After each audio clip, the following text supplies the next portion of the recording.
You ever notice how some people just look powerful even when they are not flexing?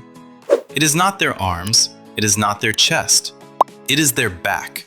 A wide developed back changes everything. It changes how you stand, how you walk, how you carry yourself through a room. It is the difference between looking like you lift and looking like you are built. That sculpted warrior build, that engineered V-taper, the kind of back that fills out every shirt and posture stands at attention. But here's the truth. Most people never reach that level. They pour everything into chest day. They obsess over arm work. But when it comes to their back, they train it incorrectly, leaving it underdeveloped. And then they wonder why their physique still looks narrow, flat, incomplete. Years in the gym, same results. That is not bad genetics. That is bad priorities. And here's the best part. You do not need 20 fancy exercises. You need the right movements done with intention, control, and discipline. In this lesson, we are going to break down how to train your back in a way that builds width, thickness, and presence. Class is in session. Before we begin, comment, like, and subscribe to build discipline. Now let us begin. The lats. Building the foundation. If your chest is your armor, your lats are your wings. They stretch your frame outward. They define your shape from every angle. That screams strength even when you are standing still. But most people never actually train their lats. They pull with their hands. They pull with their arms. They move weight, but they never connect. Their biceps steal all the tension, and their back stays soft. So let us fix that. When you do a pull-up or lat pull-down, your focus is not the bar. It is your elbows. Drive your elbows down and slightly toward your hips. That is how you activate the lats. Use a shoulder-width grip. If you can, use a neutral grip, palms facing each other. It protects your shoulders and forces your lats to do the work. Now here is a detail most people skip. At the top of every rep, let your shoulders rise slightly. That stretch matters. That is where fibers lengthen. That is where growth hides. Training at home? No excuses. Attach a resistance band to a door frame. Control every inch. Cannot do pull-ups yet? Start with negatives. Jump up. Lower yourself slowly for 3 to 5 seconds. That descent builds strength faster than you think. And when full reps fail, keep going with partials from the top. That stretched position is where progress happens. Every pull is a reminder. You are not just lifting your body. You are lifting yourself out of every setback you survived. That is how wings are built. Mid and upper back. Thickness and power.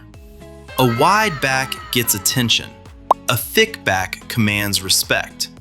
This is where depth comes from. Traps, rhomboids, rear delts. This is what gives your physique that 3D look. But this is also where most people mess up. They row like they are racing the clock. They jerk the weight. They swing their torso. No control, no connection. The secret to a powerful back is not momentum. It is precision. Start with seated cable rows. Lean forward slightly, about 15 degrees. Pull toward your lower chest. At the top of every rep, squeeze your shoulder blades together, like you are cracking a walnut. Hold it for 1 second, then control the weight back down. That slow negative is what builds density. Training at home? Grab dumbbells, water jugs, anything. Own the movement. Want to level up? Chest-supported rows. Lie face down on an incline bench. Pull toward your rib cage. No cheating, no swinging. Your elbows move like pistons. Smooth, deliberate. After a few weeks, something changes. You stand taller. Your shoulders sit back naturally. Not forced, not flexed. Presence. People notice before you do. That is what real back training does. It does not just change your body, it changes how you carry it. Traps and rear delts, the finishing touch. If your lats are your wings, your traps and rear delts are the support beams. They frame your neck. They round your shoulders. They complete the upper body. Strong, fluid. That is the goal. Start with face pulls. Set the cable or band at eye level. Pull toward your face. Elbows high. Palms in. Squeeze your shoulder blades together. Slow. Controlled. Then move to dumbbell shrugs. And no, not the lazy kind. Pause for a full second at the top. Lower slowly. That stretch matters. For more activation, lean forward slightly and drive your shoulders up and back. Finish with reverse flies. Hinge at the hips. Arms nearly straight. Move slow. No swinging. Hold the squeeze. And if you want to finish strong, do trap pulses. Tiny squeezes after failure. That is how you carve armor. The deeper reason this matters. Your upper back is not just muscle.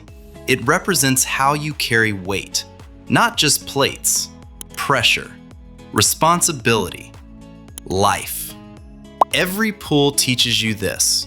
Heavy things do not move fast. They move with control. Every squeeze reminds you, strength is not loud. It is stable. It holds. Your back is hard to train because you cannot see it. Just like discipline, just like character, just like consistency. That is why the mind-muscle connection matters. You slow the rep. You drive the elbows. You stay present under tension because rushing is weakness. Control is power. And on your final set, when your lungs burn and your grip wants to quit, you do not flail. You breathe. You stay. That is the moment training stops being physical and becomes transferable, because life works the same way. When pressure hits, you do not panic. You do not rush. You do not collapse. You control what you can. You show up. This is discipline. It just executes. Again and again and again. That is when training stops being about results and starts becoming about standards. In the gym, in work, in life. Remember, the work is the lesson. The lesson is the power. Graduate stronger. Class dismissed.